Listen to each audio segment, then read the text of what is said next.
Hey, welcome back to Gracie Schwarzwald. I'm here with Erkan Mete. We've taken a week break, but now we're back into doing our complete Gracie Jiu-Jitsu Self-Defense Course. And we're still working on takedowns. Now, one of the reasons we were gone for a week is Erkan had a slight back injury, not from Jiu-Jitsu. And he's still not 100%. So this was a section I was going to do a little later, but it's fine to do it now. And that is going to be takedowns from the knees. Okay. Why would you want to do takedowns from the knees? You need to be practicing your takedowns, right? You need to make takedowns. It is a part of jiu-jitsu. It is not a separate part that you train in a wrestling class or judo class. It's fine to train those, absolutely.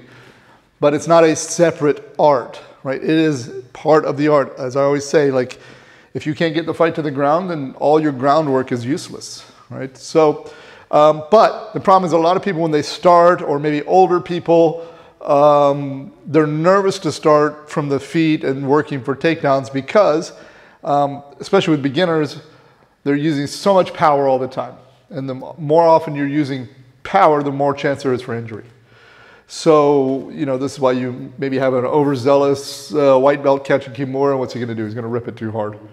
The same thing can happen with takedowns. I can end up injuring myself or him by using too much force because I'm not really experienced in doing takedowns.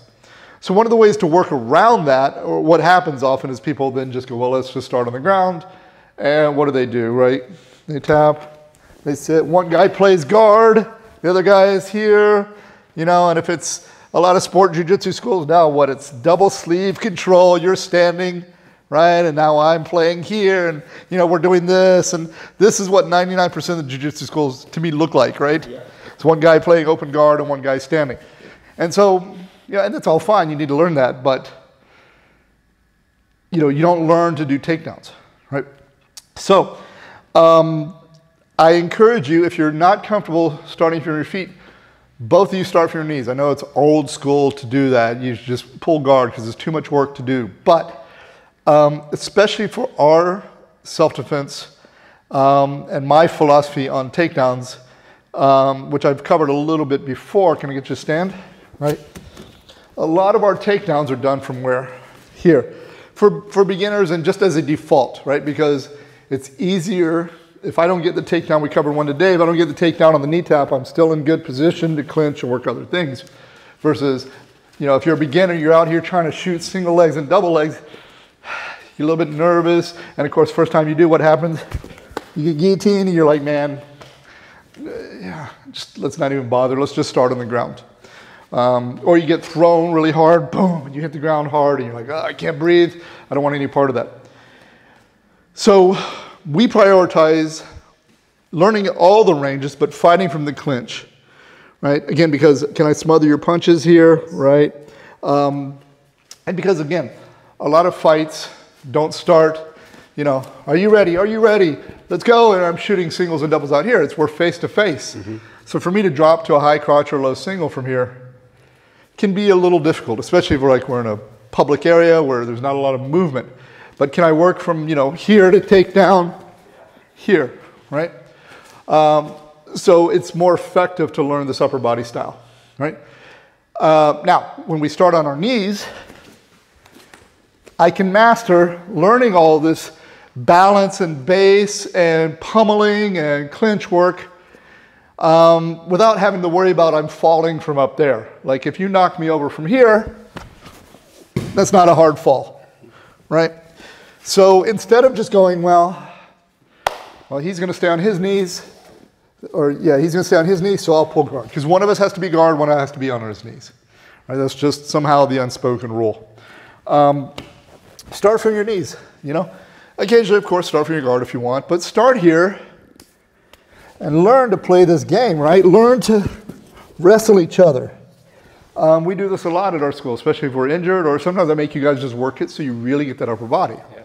So it'll look something like this. We're here, we'll tap, we'll play this game. Go ahead.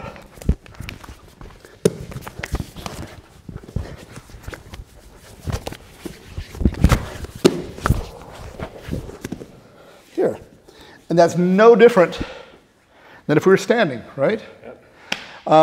But it teaches you, because if you don't develop this training, and he pushes me a little bit, you know, and lose my balance, that means in a standing situation, it's probably going to work out the same way, right? And so notice we're not grabbing the legs, right? We're just focusing on the upper body, and it really develops all of this, wrist control, pummeling, getting inside, pushing, unbalancing the guy here, not getting broken, learning all of that without the fear of a big fall, maybe landing on your leg wrong, or just defaulting to, well, I'm too old or too inexperienced to takedowns are too hard, so here we are, right? I'm not saying you have to do this every time, but I recommend it as a training thing. Maybe every other class when you roll, you only start from both of you on the knees if you're not wanting to start from the feet. Or, like we've done this before, where it's just for the takedown, right? And then I take you down from the knees, we start right back here. And you can tell it can be really tiring, right? Yep. But you've also learned a lot. Yep.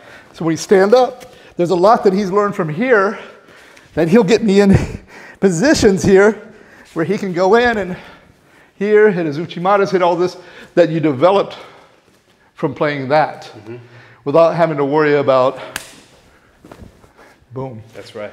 Okay, so, I encourage you to start from the feet.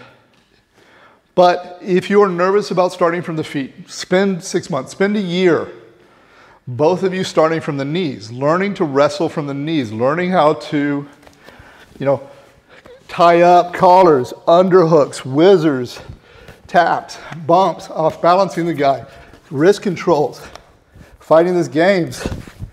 Here, you can do all of that you would do standing from your knees without, again, the impact or without the fear of,